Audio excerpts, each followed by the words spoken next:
Okay, this section is on detections and limits. So a detection is a source that's seen in the image.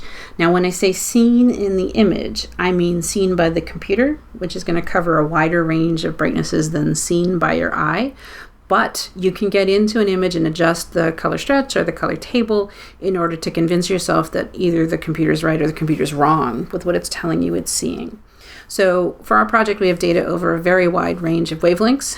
And if we have a detection, if we see the source in many different bands, but not in some bands, we know for sure the source is really there. It's not a transient. It's not like an asteroid or something.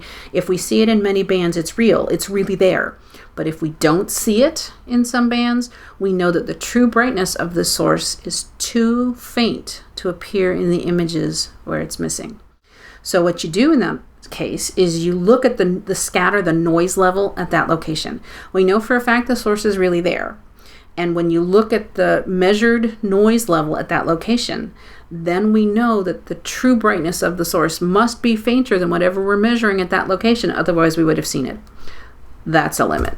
So here's a real life example. This is a screenshot from Finder chart, which if you don't know already, you will. Here we have the same source from two masks, so J, H, and K, and you can see the source is bang on right there. It's really there.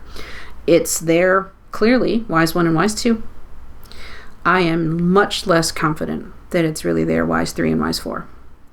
Even though this source appears in the catalog as a detection at WISE 3 and WISE 4, I personally, given this image, am not convinced that it's really there, WISE 3 and WISE 4. It might be there at WISE 3. I can maybe kind of see it.